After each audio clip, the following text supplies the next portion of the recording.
6 o'clock GMT. Good morning. Welcome to the Star Breakfast News.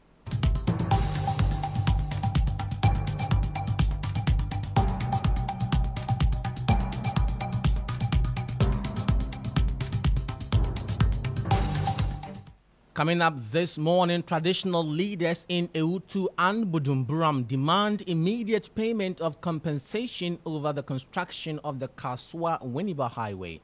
Also coming up, CSOs in health laud government for their swift response following clearance of all 443 containers of essential drugs stuck at the port. Still in this edition, Nurses and Midwives Trainees Association describes delay to release outstanding arrears owed them as unacceptable as they accuse Health Ministry of failing to honor its promise. And much later on the international front, Kenyan president faces tough choices after a day of bloodshed. We'll bring you excerpt of his address to the nation last night. Details of these stories are coming up shortly, but first let's remind you of our affiliate stations across the country. Star News is coming to you live on Ultimate 106.9 FM in Kumasi, Empire 102.7 FM in Takrady, Zeps 95.9 FM in Zebila, Nissim 100.1 FM in Lamshao, My Star Radio in the USA. Also live on Facebook on Star 1035 FM and on StarrFM.com.gh around the world. This is Star 103.5 FM. Star News. Informed, in depth, in touch. I am Nurein Abass. We sincerely appreciate your time with us this morning. We begin. The Ewutu and Budumburam traditional councils in the central region are demanding immediate payment of compensation to residents affected by the Kaswa-Winneba Highway dualization project. According to the chiefs, residents whose structures were demolished to make way for the project are yet to receive any compensation.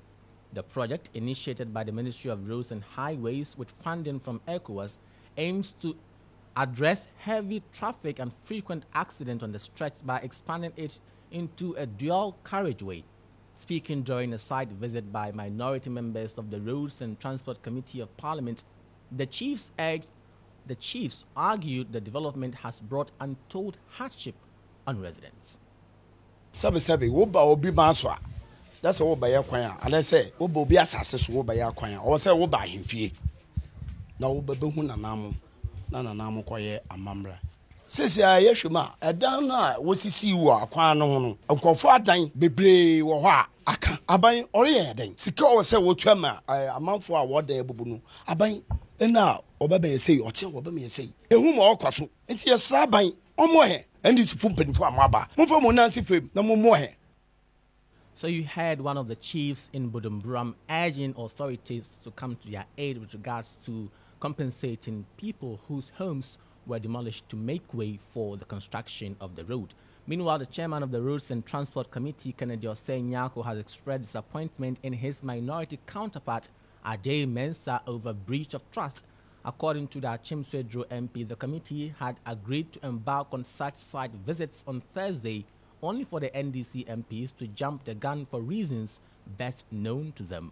These are the projects that we have, the committee, as a committee, we have met already. We've planned as part of our program that we want to go and visit all these project sites. So the committee is well placed in going around to see all these projects, and I believe when we are ready to go, we will invite you to join us.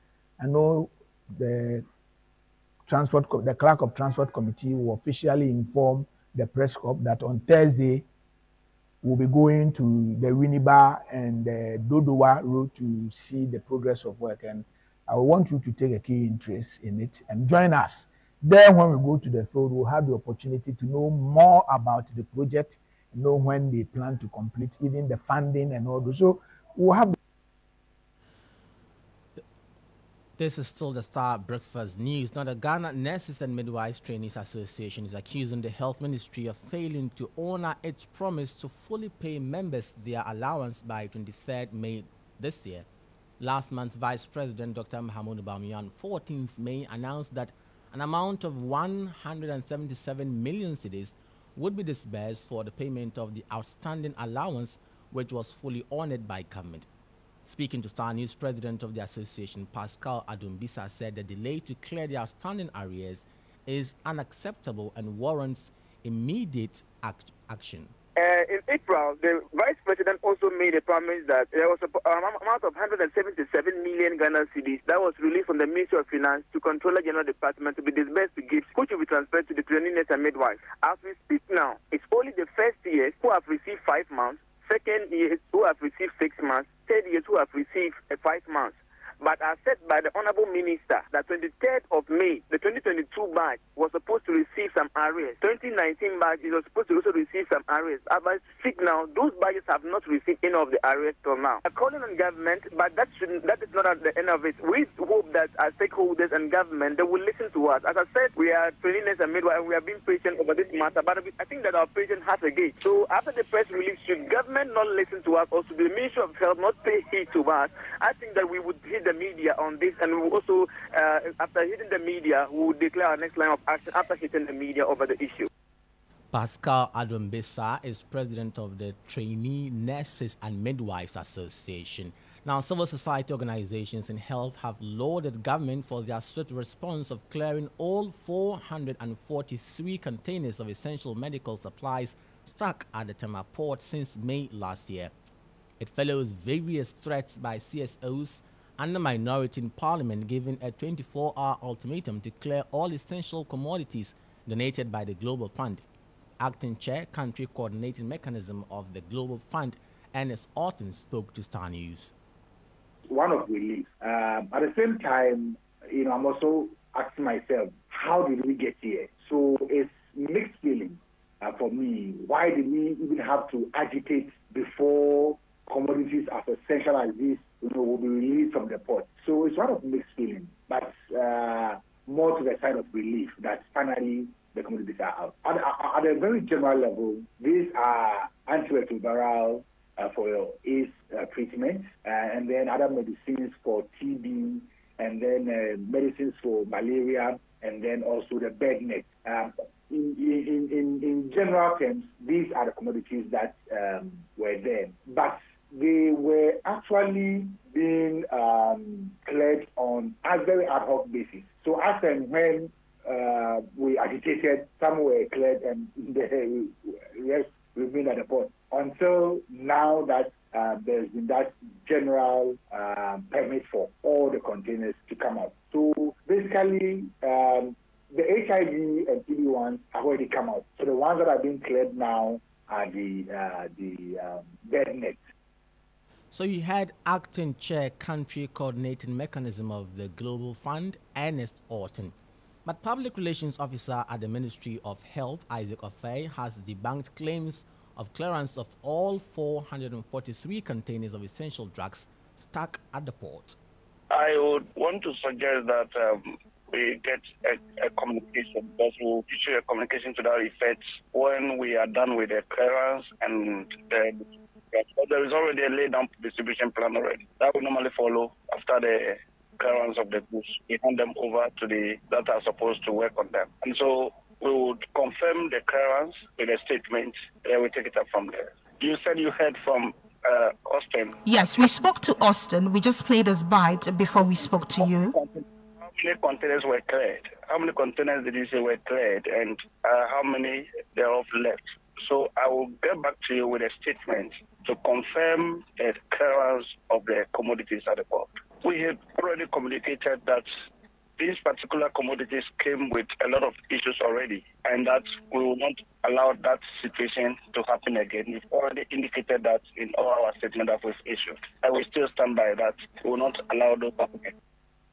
You had Public Relations Officer at the Ministry of Health, Isaac Ofei. Now, on the international front, after a day of protest, turmoil and bloodshed, Kenyan President William Ruto has addressed the nation, saying legitimate protests against his policies had been hijacked by a group of organized criminals. He warned his government would use all means at its disposal to prevent a repeat of the violence at whatever cost.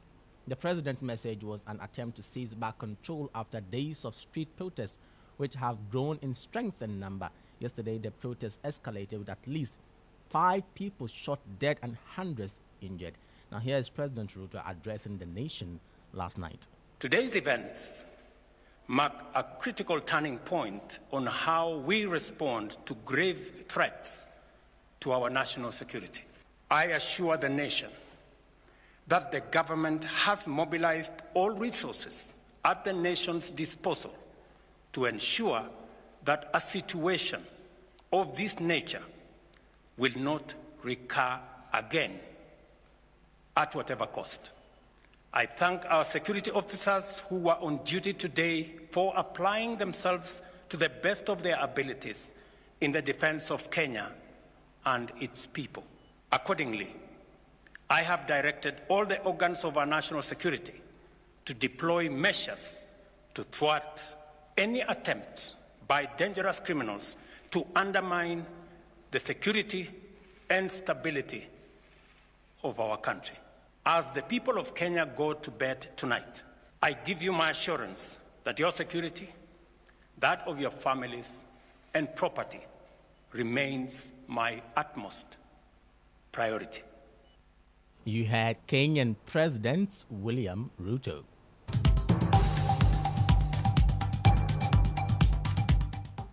This is where we end the breakfast news this morning. When you log on to starrfm.com.gh, you'll find more news updated there. I am Nurein Abass. Many thanks for your company. Next are the sports team, then Speak Right, and then Morning Star.